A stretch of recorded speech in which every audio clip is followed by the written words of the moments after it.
Sahabat Muslim, kisah perjalanan hidup Rasulullah penuh dengan ujian. Beratnya perjalanan hidup Rasulullah sudah dialaminya sejak masih berusia 6 tahun. Beliau SAW harus rela ditinggalkan oleh ibunda tercintanya, Aminah binti Wahab, untuk selama-lamanya. Ibarat luka belum sembuh karena ditinggalkan ayahandanya, tergores luka baru dengan wafatnya ibunda yang sangat dicintainya. Rasulullah menjadi seorang yang yatim dan piatu dalam usia 6 tahun.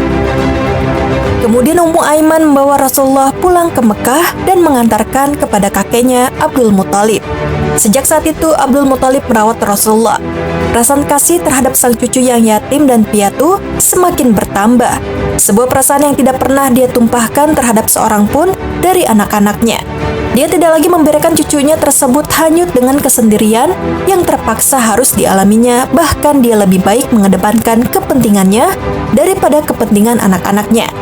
Ibnu Hisham berkata, biasanya sudah terhampar permadani yang dihamparkan untuk Abdul Muthalib di bawah naungan Ka'bah. Lalu anak-anaknya duduk-duduk di sekitar permadani tersebut hingga ia datang. Tak seorang pun dari anak-anaknya tersebut yang berani duduk-duduk di situ sebagai rasa hormat terhadapnya. Namun Rasulullah SAW pernah suatu ketika saat beliau berusia 2 tahun datang dan langsung duduk di atas permadani tersebut. Maka paman-pamannya serta-merta mencegahnya agar tidak mendekati tempat itu. Ketika melihat tindakan anak-anaknya itu, Abdul Muthalib berkata kepada mereka, "Jangan kau ganggu cucuku. Demi Allah, sesungguhnya dia nanti akan menjadi orang yang besar." Kemudian ia duduk-duduk bersama beliau di permadani tersebut sembari mengusap-ngusap punggungnya dengan tangannya. Dia merasa senang dengan kelakuan cucunya tersebut. Saat beliau berusia 8 tahun, 2 bulan 10 hari, sang kakek Abdul Muthalib meninggal dunia di kota Mekah. Sebelum meninggal, dia memandang bahwa selayaknya dia menyerahkan tanggung jawab terkait cucunya tersebut kepada paman beliau, Abu Thalib, yaitu saudara kandung ayahanda beliau, SAW. Kemudian Abu Thalib melaksanakan amanah yang diembankan kepadanya untuk mengasuh keponakannya dengan sebaik-baiknya dan menggabungkan beliau dengan anak-anaknya.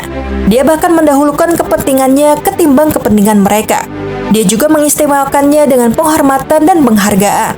Perlakuan tersebut terus berlanjut hingga beliau SAW berusia di atas 40 tahun. Pamannya masih tetap memuliakan beliau, membentangkan perlindungan terhadapnya, menjalin persahabatan ataupun mengorbankan permusuhan dalam rangka membelanya.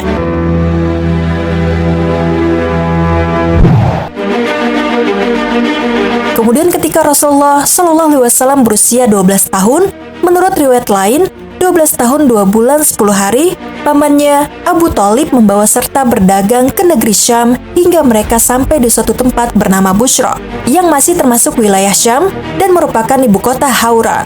Ketika itu, Syam merupakan ibu kota negeri-negeri Arab yang masih mengadopsi undang-undang Romawi. Di negeri inilah dikenal seorang rohib atau pendeta yang bernama Bahira. Ada yang mengatakan nama aslinya adalah Jarjis. Ketika rombongan tiba, dia langsung menghampiri mereka. Padahal sebelumnya dia tidak pernah melakukan hal itu. Kemudian berjalan di sela-sela mereka hingga sampai kepada Rasulullah SAW. Lalu memegang tangannya sembari berkata, "Inilah penghulu alam semesta, inilah utusan Rob alam semesta. Dia diutus oleh Allah sebagai rahmat bagi alam semesta ini." Abu Thalib dan pemuka kaum Quraisy bertanya kepadanya, "Bagaimana Anda tahu hal itu?" Dia menjawab, "Sesungguhnya ketika kalian muncul dan naik dari bebukitan, tidak satupun dari bebatuan ataupun pepohonan, melainkan bersujud terhadapnya. Dan keduanya tidak akan bersujud kecuali terhadap seorang nabi. Sesungguhnya, aku dapat mengetahuinya melalui tanda kenabian yang terletak pada bagian bawah tulang rawan pundaknya, yang berbentuk seperti apel. Sesungguhnya, kami mengetahui hal tersebut dari kitab suci kami." Kemudian sang rohib mempersilahkan mereka dan menjabu mereka secara istimewa. Setelah itu, dia meminta kepada Abu Thalib agar memulangkan keponakannya tersebut ke Mekah dan tidak membawanya serta ke Syam, sebab khawatir bila tertangkap oleh orang-orang Romawi dan Yahudi. Akhirnya, Abu Thalib mengirimnya pulang bersama anaknya ke Mekah.